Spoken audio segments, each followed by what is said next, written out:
En esta ocasión continuamos con el proyecto La neurocirugía en manos salvadoreñas. Esta es la sesión webinar número 5 y en esta ocasión tenemos el sumo placer de contar con la participación de un amigo y colega, el doctor Ricardo Santamaría Molina, neurocirujano de la República de El Salvador y además columnólogo experto en cirugía compleja espinal.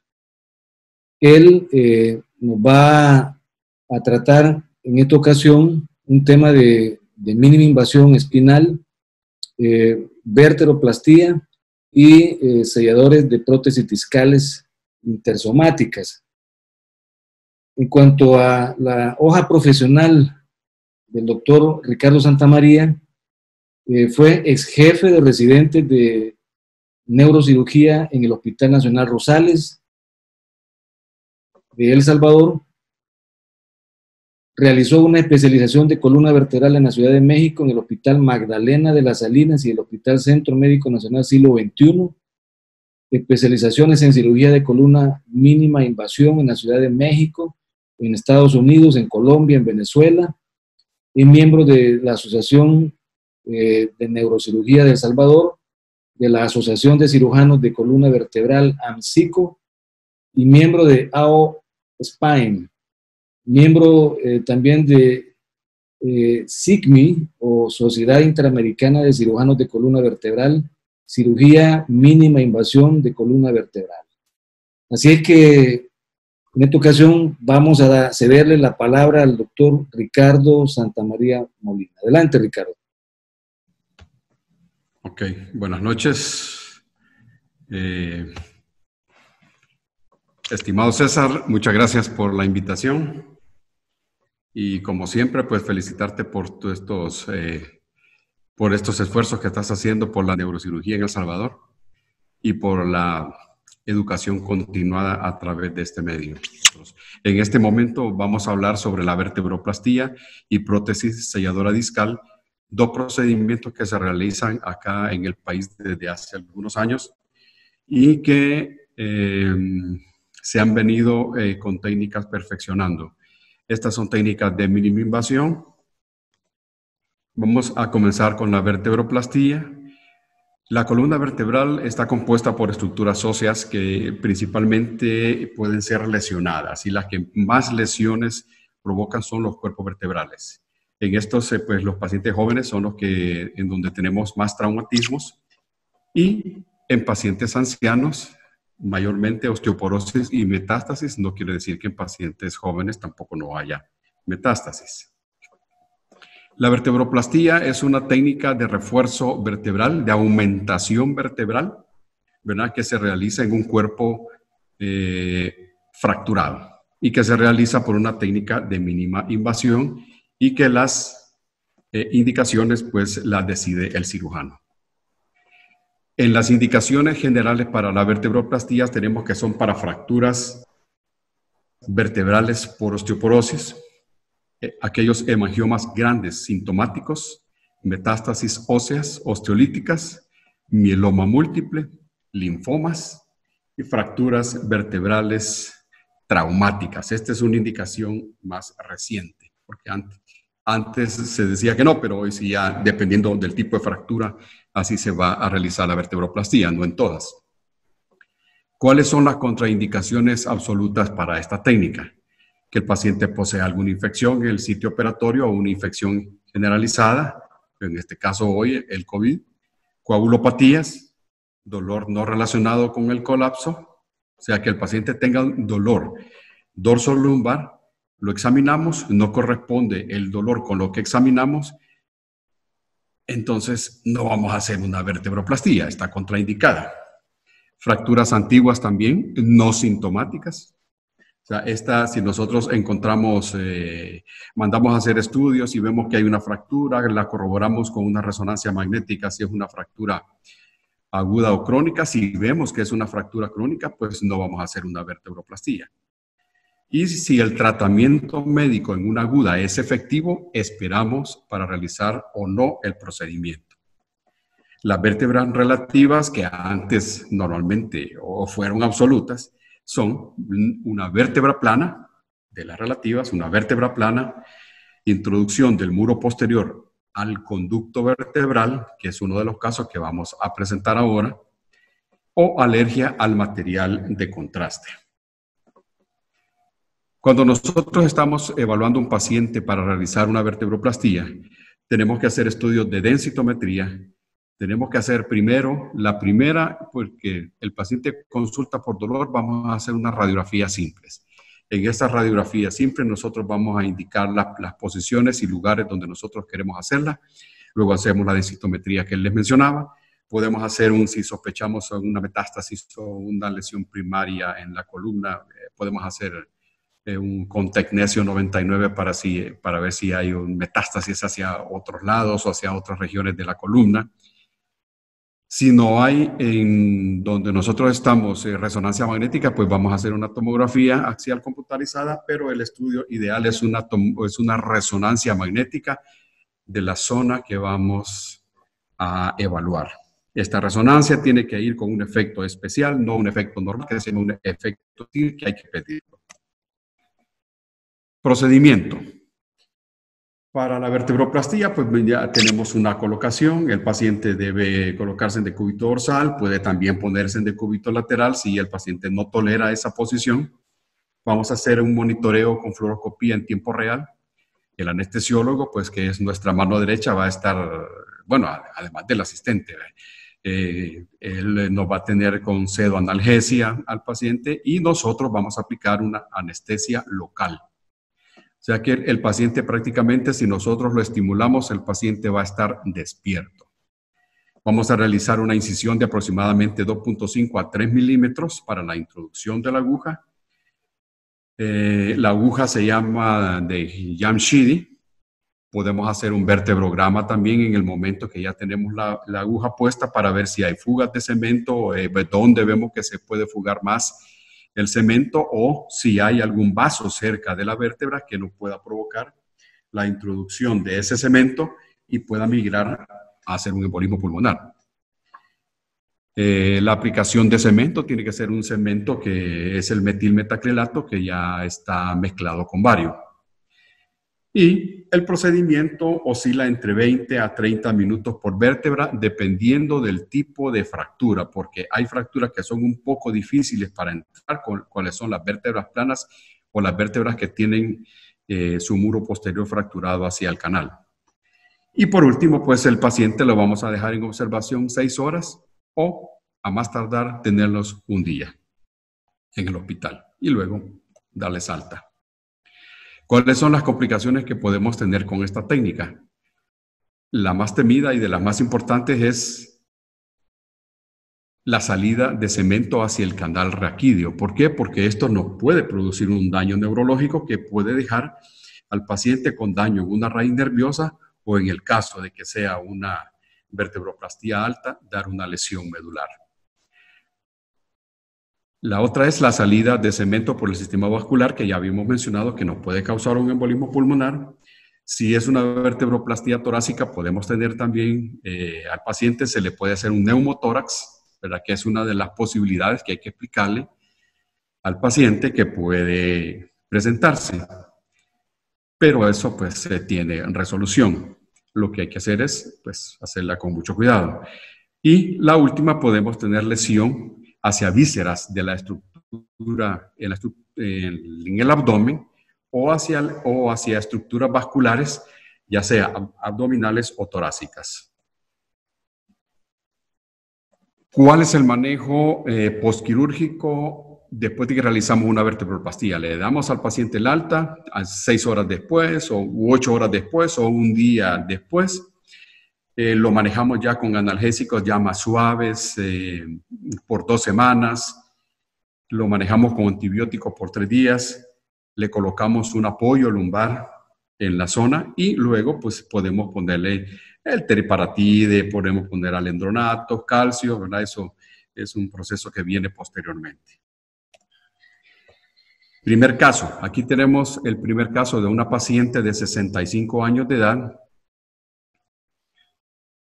la cual tuvo una caída, fracturándose la 12ª vértebra torácica. Tenemos aquí las imágenes en la presentación AP, donde observamos que esta es la fractura torácica de T12 en una posición lateral, es una fractura bastante grande, ¿verdad? Y esta es la imagen de resonancia magnética que había que hacer pensar si ponemos cemento aquí en esta zona. Entonces, la señora en este momento no se quiso operar. La señora persistió con dolor y aproximadamente como 20 días después dijo, no aguanto, opéreme. Se operó, le volvieron a tomar nuevos estudios. Vimos aquí en la resonancia magnética siempre el muro posterior que está cerca de la médula.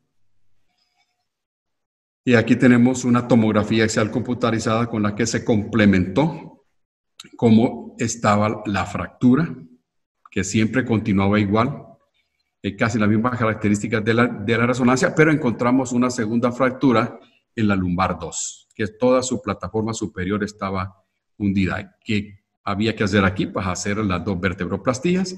Vemos aquí en una imagen axial en donde tenemos el fragmento óseo que estaba hacia el canal, pero la paciente estaba neurológicamente íntegra. Entonces comenzamos con el procedimiento. Vemos que aquí está la aguja, es un procedimiento que se hace por vía transpedicular. A la otra vía es a través del cuerpo de la vértebra, pero aquí estábamos haciéndolo por la vía transpedicular. Teníamos los pedículos bastante bien íntegros, pero miren, el fragmento del cuerpo vertebral era muy pequeño, casi una vértebra plana. Luego, esta es una posición anteroposterior, una posición lateral, y vamos llegando hacia el pedículo, entramos y luego empezamos a depositar el cemento. Este es el cemento que les mencionaba que debe de ser mezclado con bario para que pueda verse, para que no pueda fugarse. Esta es una posición lateral, ¿verdad? Entonces por aquí entró el cemento. Pareciera que hay una colita de ratón, pero no. Sí es una colita, pero quedó dentro del pedículo. Cuando molesta es cuando queda aquí afuera. Aquí quedó, en una posición lateral.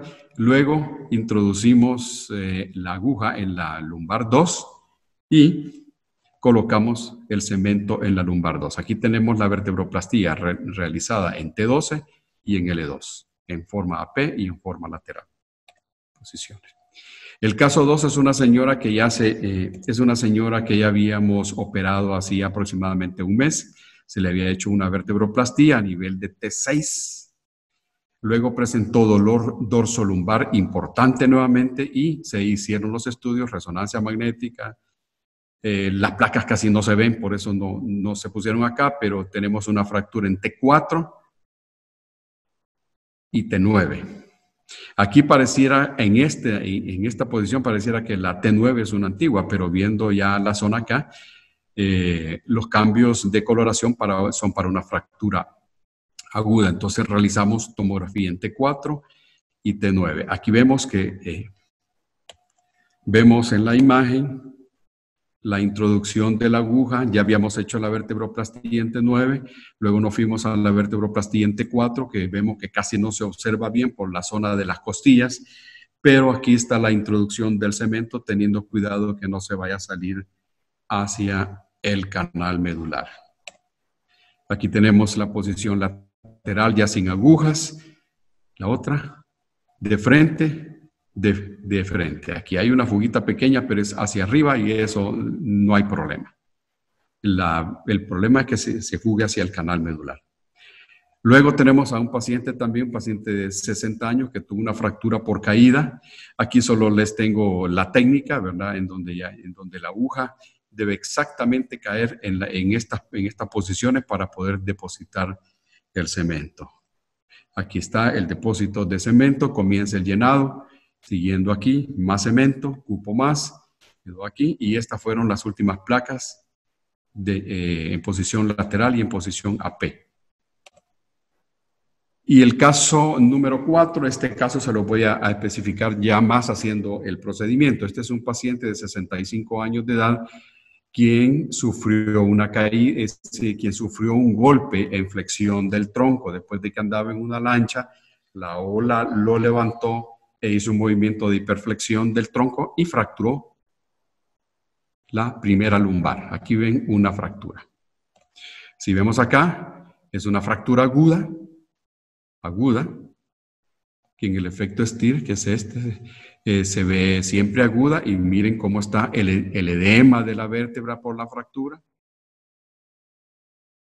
Esto fue el 8 de septiembre. El paciente no se quiso operar. Se le explicó los riesgos y todo lo que pudiera persistir. Miren acá, está un poquito el muro posterior hacia el canal, levemente aquí. Y aquí tenemos la otra zona. Aquí está el fragmento de óseo hacia el canal, pero el paciente estaba neurológicamente íntegro. Entonces, en octubre decidió operarse porque el dolor era intenso. Entonces, ¿qué hicimos? Lo llevamos al laboratorio de cateterismo cardíaco de un hospital privado, en donde se le realizó el procedimiento, y aquí vamos a mostrar algunas imágenes del mismo.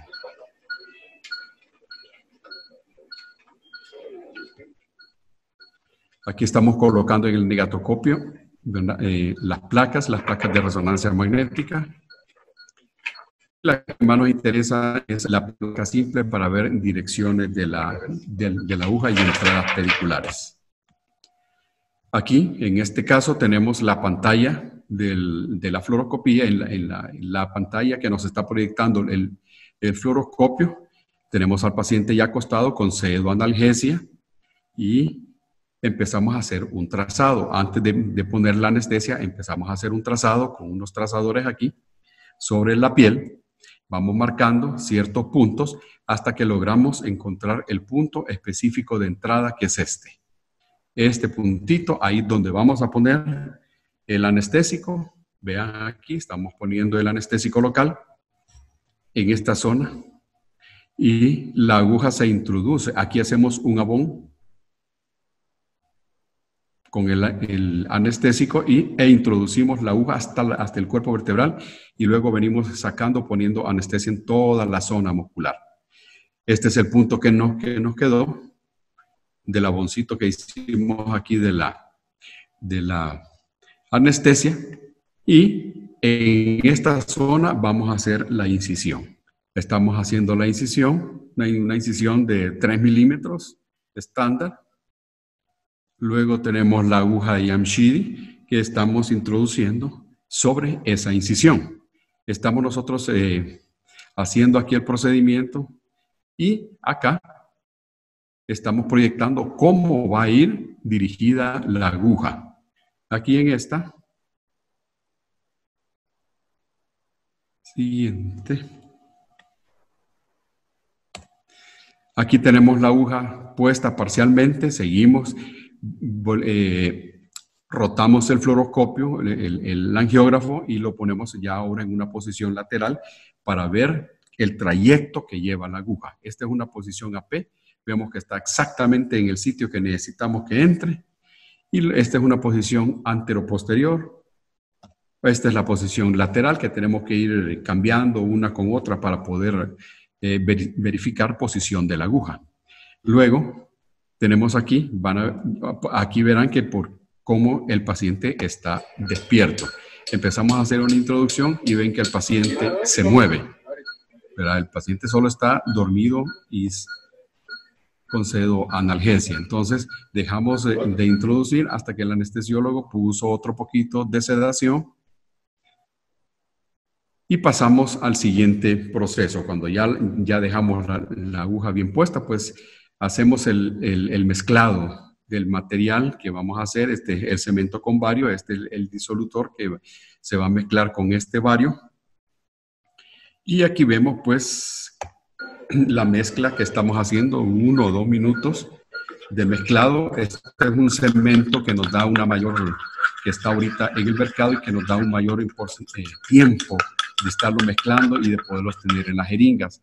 Puede llegarse incluso hasta 3 minutos de espera.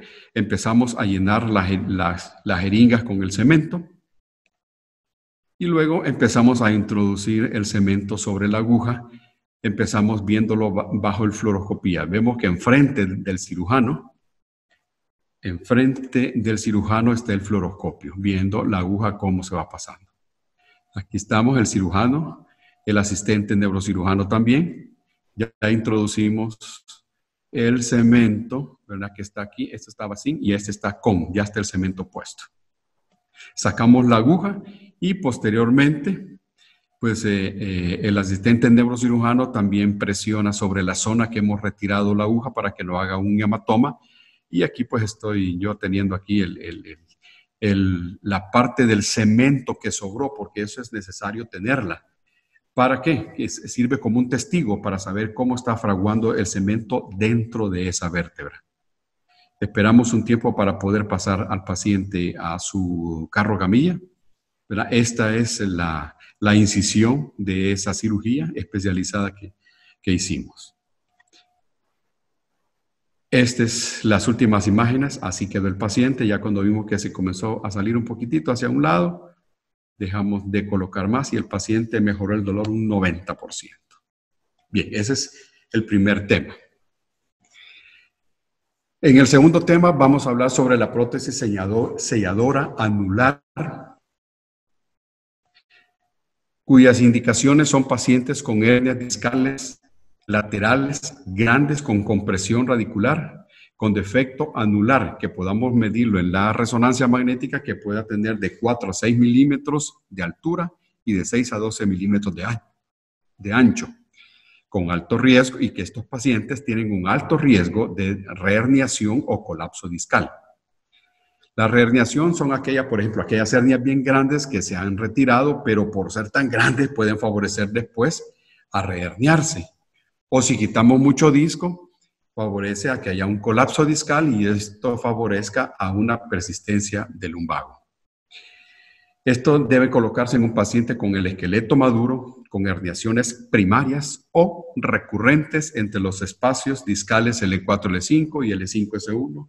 Ahora también se está poniendo en L3, 4, es menos frecuente, pero puede hacerse. La altura discal posterior mínima en una placa o en una resonancia medida, ya se la voy a mostrar cómo es, debe de ser al menos de 5 milímetros o más. Si es de menos de 5 milímetros, no se indica esa prótesis. Por eso es que tiene que ser el caso bien escogido y bien estudiado, bien medido y bien analizado.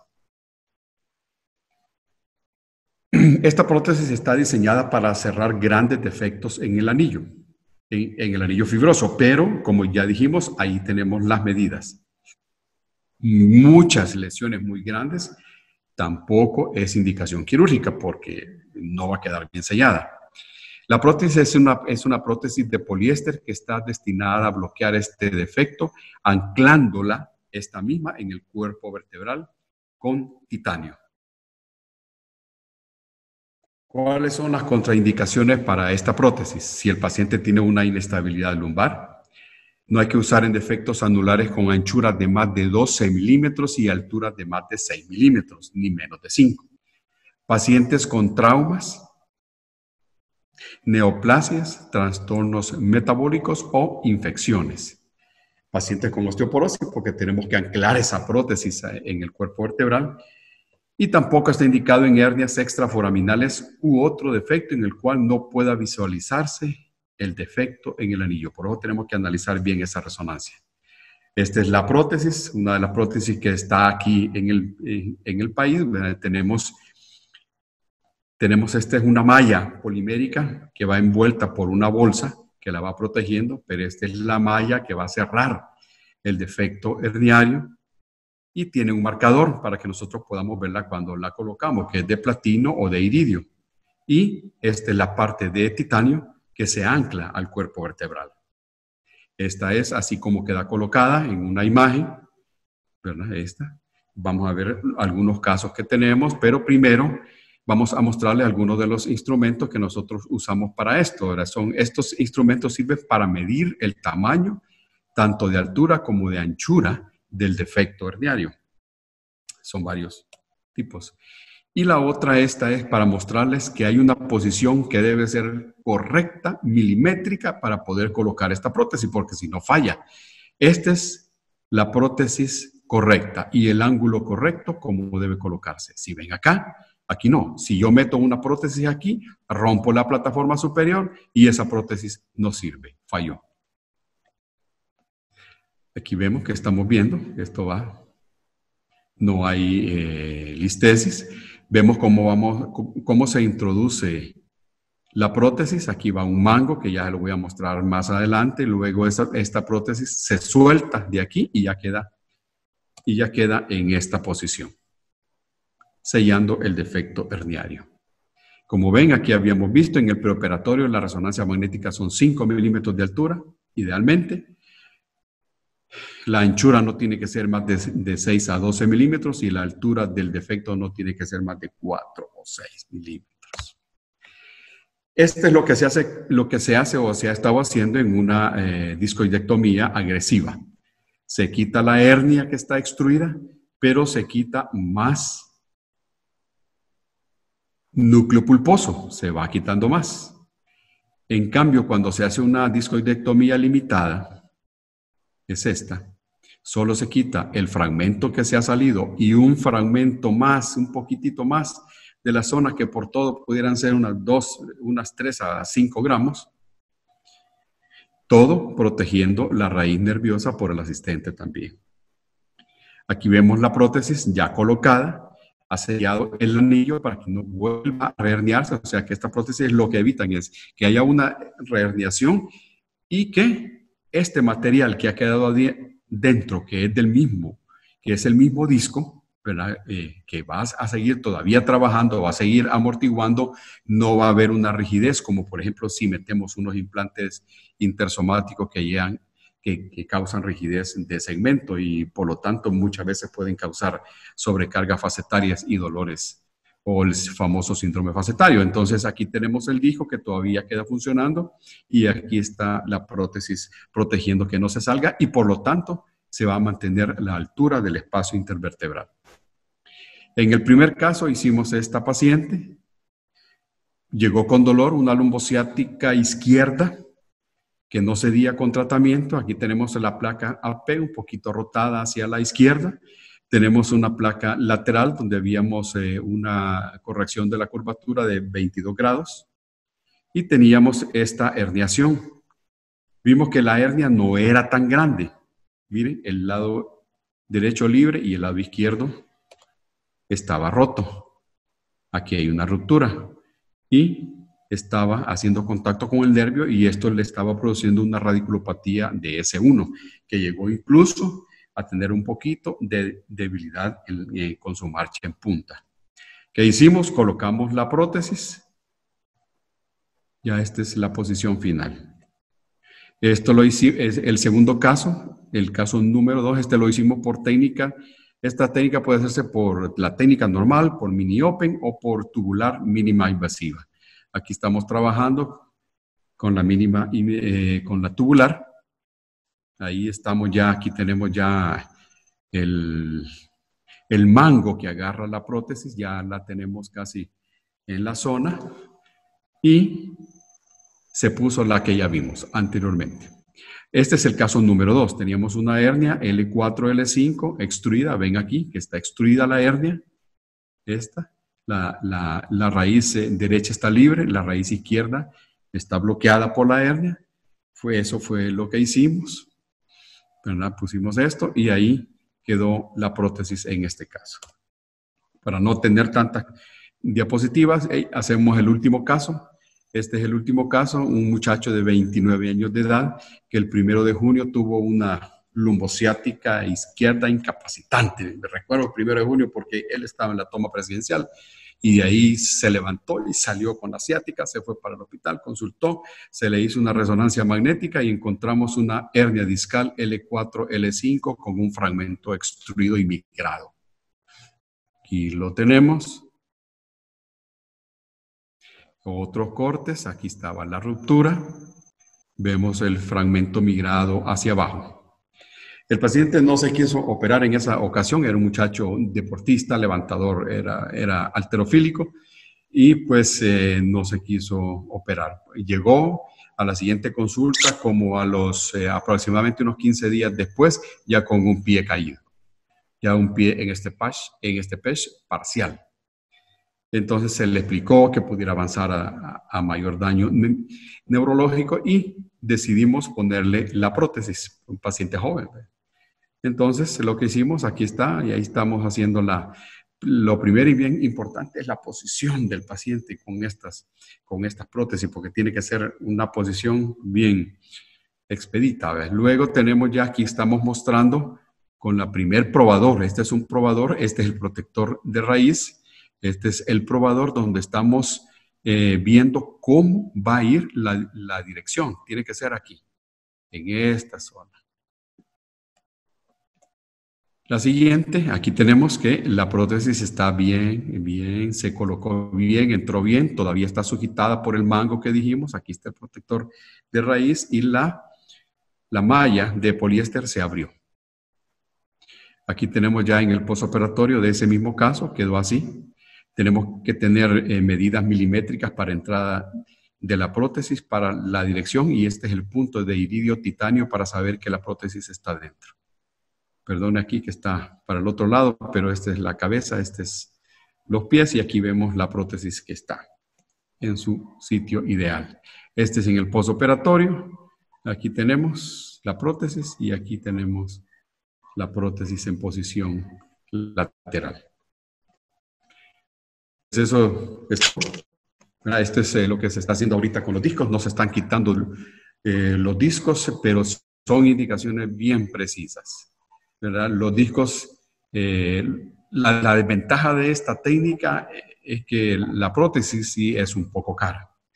Entonces algunos pacientes dicen sí, otros dicen no, pero lo que dicen sí, pues hasta ahorita están súper bien. Los controles han ido bien, ¿verdad? Y pues estamos protegiendo el espacio discal, que no se vaya a colapsar y que funcione como fisiológicamente y anatómicamente debería estar funcionando. Muchas gracias. Perfecto, excelente, Ricardo. Estoy impresionado cómo la tecnología va en avance galopante. Pues imagínate la mínima invasión ganando terreno de manera estrepitosa. No sé qué va a suceder aquí en unos 2 o 5 años más, pero los procedimientos de mínima invasión me imagino que van a florecer, ¿verdad? Y yo creo que todas estas técnicas van a ir más tendientes a hacerlo por ese tipo de procedimientos. Claro. Estaba atento a tu charla, Ricardo, y cuando tú hablabas de la resonancia magnética, esta secuencia STIRS, que es una secuencia de supresión de grasa, entiendo también que cuando, por ejemplo, hay múltiples fracturas patológicas por osteoporosis y hay un dolor difuso, porque a veces tenemos nuestros pacientitos octogenarios con fracturas patológicas por osteoporosis múltiples y donde no sabemos exactamente cuál es la fractura que está provocando dolor. Entiendo que esta secuencia STIR de la resonancia magnética nos puede ubicar y orientar hacia dónde está la vértebra sintomática. Obviamente es importante el examen físico del paciente, pero esto nos da una guía imagenológica, ¿verdad? Claro, claro, sí. Bien. Pues ese efecto, como tú dices, pues es el clave para esto, porque hay vértebras que son antiguas, fracturas antiguas, esas pues no las vas a tocar, ¿verdad? Claro, sí. Y existen otras indicaciones. Estaba viendo yo, por ejemplo, en los pacientes con plasmocitomas, tumores, la esclerosis múltiple y también los hemangiomas vertebrales, que a veces hay hemangiomas demasiado grandes y que de alguna manera también pueden provocar una pequeña fractura o también dolor. Esta técnica de cementación o de aumentación, entiendo yo que no restituye la estatura del cuerpo vertebral que está fracturado, sino que hay algún otro mecanismo por el cual mejora el dolor, doctor Ricardo. Santamaría. El mecanismo por el que lo mejoran. Sí. Sí. La teoría que hay es que la vertebroplastía no restituye la altura vertebral, sino que hay otro procedimiento como la cifoplastía. Pero la cifoplastía tampoco lo va a restituir completamente. Y la angulación que se produce en una zona de estas fracturas, la corrección que hace la cifoplastía es de un 5%, de 5 grados. La teoría que hay por lo que se quita el dolor es porque nosotros fortalecemos la vértebra, se estabiliza con el cemento y porque el fraguado del cemento, que es tan intenso, el calor que se libera en el cuerpo vertebral, bloquea esas terminaciones nerviosas que están, digamos, rodeando el cuerpo vertebral. Esa es la teoría que hay. Y cuando has tenido migración del cemento ya fraguado al canal raquídeo y que hace contacto, bueno, con el cordón anterior, ya todos sabemos que comanda la motricidad, pues, ¿qué actitud o qué conductas has tomado en ese momento? ¿Es expectante si no hay sintomatología neurológica o qué se hace en esos casos, doctor Santamaría? Si nosotros vemos que la fuga del cemento hacia atrás es pequeña, porque ahí podemos tener un espacio todavía de unos 3 milímetros para que el cemento, si acaso se nos fuga, porque esa vértebra, aunque sea con resonancia, pero algunas fisuras no se ven. Entonces, si se sale el cemento, por eso es que la inyección tiene que ser pausada y lenta. Entonces, si vemos que aún a pesar de guardar todas las condiciones de rigurosidad para que el cemento no se salga, a veces puede fugarse un poquito. Y si se fuga un poquito, como te digo, puede haber un espacio ahí que puede guardar ese cemento y no dar problemas. Afortunadamente ahorita se nos ha salido tal vez un poquitito y no ha habido problemas.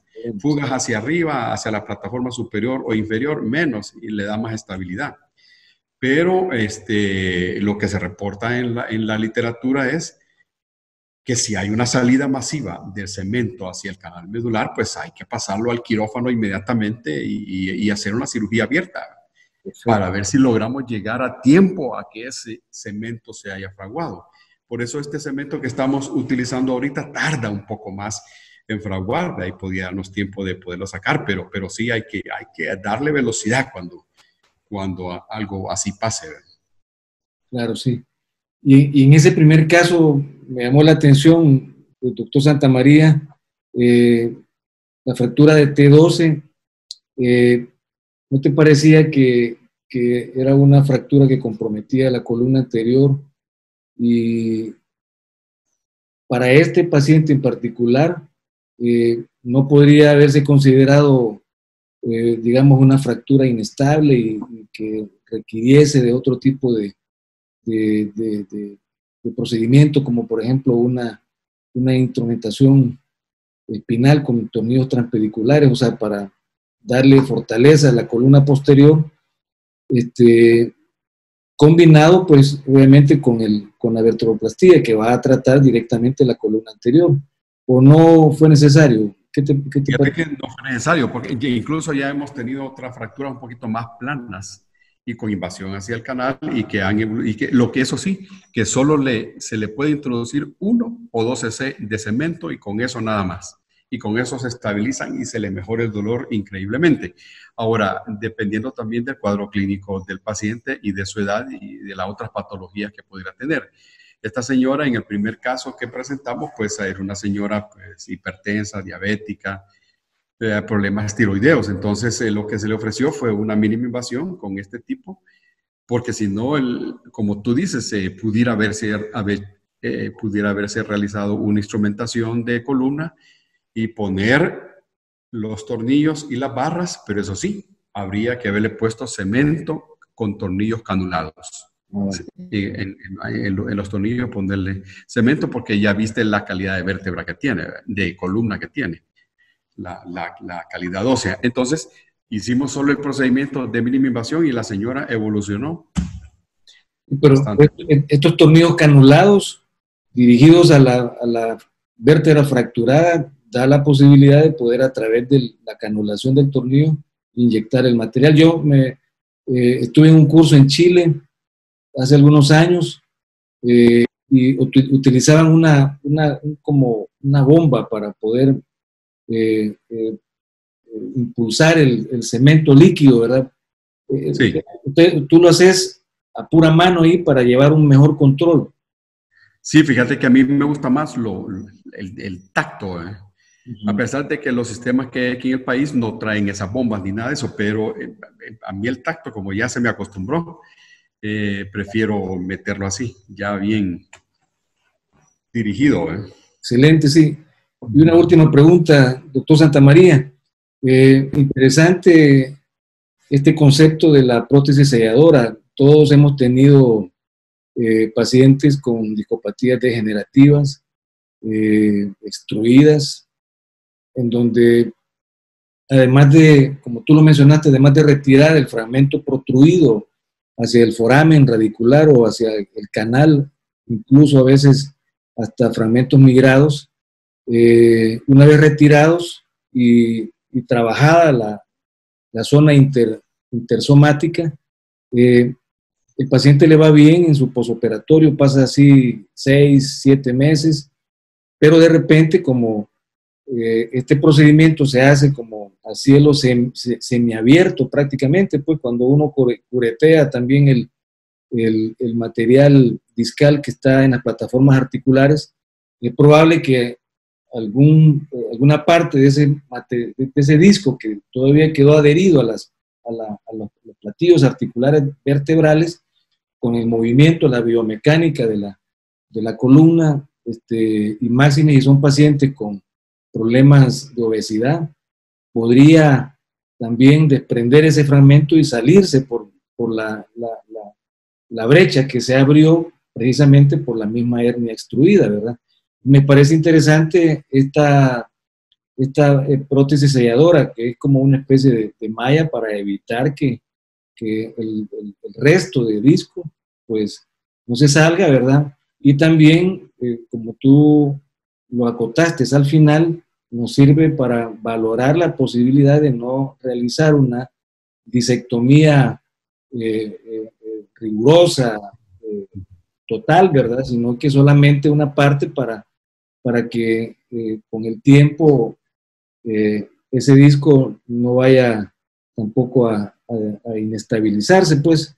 Ahora bien, esa prótesis se coloca en la apertura que provocó la extrusión del disco, pero como el proceso degenerativo del disco y las fibras de Charpey que conforman el anillo fibroso del disco también sufren cambios degenerativos crónicos, es probable que en otro punto, eh, puede ser contralateral, pudiera también, cuando aumentan las presiones intersomáticas, generar un problema contralateral también, porque eso es solamente para el sitio de extrusión, ¿verdad? Sí. ¿Qué te parece eso, Ricardo? Sí, sí, sí, sí, sí, sí, César, está reportado en la literatura que puede herniarse el lado contralateral, ¿verdad? Entonces, sí, existe esa posibilidad, ¿verdad? Recordemos que aquí, generalmente en América, lo que se hacía es eso, discoidectomía grandes, amplias. Sí, En sí. Europa solo se hacían fragmentectomías, por eso es que esta prótesis se realizó, es hecha en Alemania, ya es alemana. Pues si nosotros tuvimos la oportunidad pues, de estar en un curso con el doctor Klause, que es uno de los que está poniendo estas prótesis en Alemania y anda dando cursos a nivel internacional, ¿eh? Sí, claro. O sea que esta prótesis, digamos, es como una especie de la, Japón. digamos, de la antítesis, por llamarla así, de las fusiones o las artrodesis que se están haciendo en todo el mundo de manera indiscriminada. Por ejemplo, la colocación de jaulas, de cajas intersomáticas en pacientes que tienen una pequeña hernia, ya le quitan la hernia y ya hacen la colocación de estas cajas, ya sea por diferentes vías, ¿verdad? Posterior, lateral, oblicuas, como por ejemplo el TILIF, ¿verdad? Que es la colocación de una caja intersomática transforaminal, ¿verdad? Pero yo creo que como que esto se ha abusado de esta técnica, ¿verdad? Y hay, así como tú lo mencionaste anteriormente, ya hay indicaciones precisas para este tipo de procedimientos, como por ejemplo una discopatía degenerativa asociada a inestabilidad o una espondilolistesis o espondilolisis también asociada. Ahí es probable que esté indicado el hacer la artrodesis. Sin embargo, yo he visto que a veces la utilizan en pequeñas hernias discales, y eso implica no solamente colocar el disco, trabajar completamente la faceta articular, sino que también instrumentar y colocar tornillos transpediculares para lograr acompañar a la prótesis que va aparentemente digamos, a fortalecer la columna anterior, también la columna posterior fortalecida por los tornillos, pero es decir, la pregunta es la real indicación de este tipo de procedimientos. Pues creo que hay mucho abuso de eso también, y eso es importante también establecer ahí protocolos o guías de manejo que realmente, y entiendo que ya hay pues mediciones, la conformación de las curvaturas vertebrales, la disposición de las cabezas femorales y el sacro también, es decir, el balance sagital, balance coronal, inclusive todas esas mediciones tienen que tomarse en cuenta para poder también hacer una indicación adecuada del procedimiento, ¿verdad? Y si no es así, entonces tenemos este tipo de alternativas mínimamente invasivas como las prótesis sedadoras que podrían ser una solución para el paciente. Veo que es un procedimiento rápido también y que rápidamente también podemos favorecer a que nuestro paciente se incorpore a sus actividades laborales o sociales en el menor tiempo posible, es decir, hacerlo rápidamente más funcional. Pues. Así es. Así ¿Qué opinión te merece lo de estas prótesis que a veces se ha hecho uso indiscriminado de ello? CLIF, por ejemplo, etcétera. El PLIF, el TLIF y hoy el XLIF.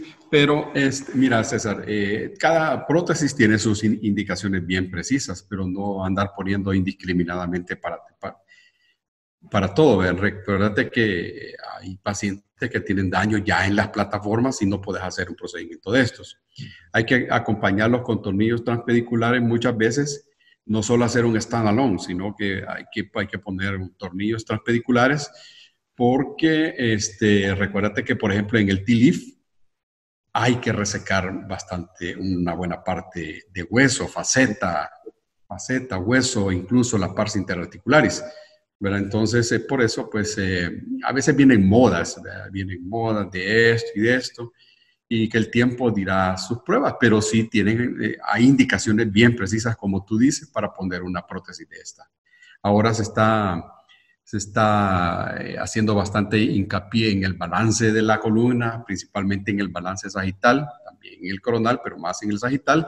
Pero muchas veces se dice en los congresos, mire, yo he tenido pacientes con desbalance sagital y no les duele, que llegan a consultar por otro problema de sacroileitis. Entonces, todo eso hay que irlo valorando al examinar el paciente, al ver radiografías, cuál es el problema realmente y cómo se lo podemos solucionar al paciente. Excelente.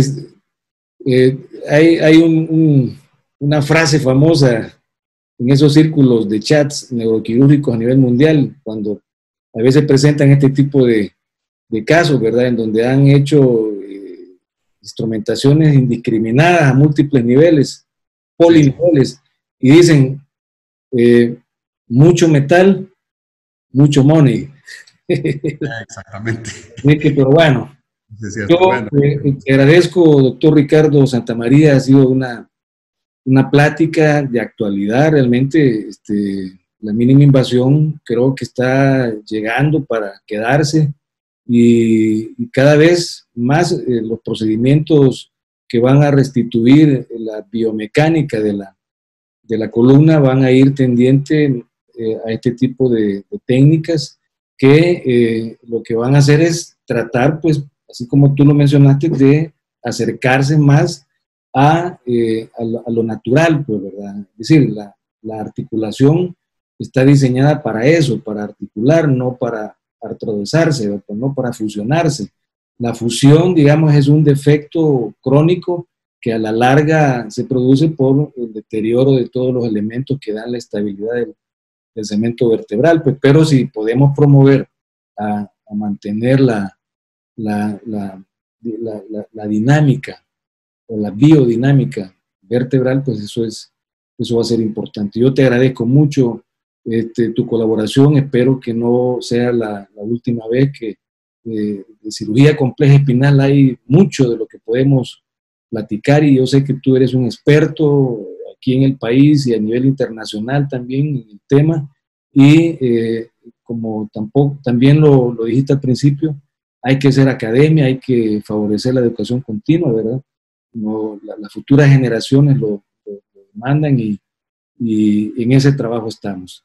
Muchas gracias y que pases una feliz noche, Ricardo. Ok, César, muchas gracias, muy amable. Y ahí estamos para servirte para una próxima. Muchas gracias, buenas noches. Hasta luego. Excelente, hasta luego.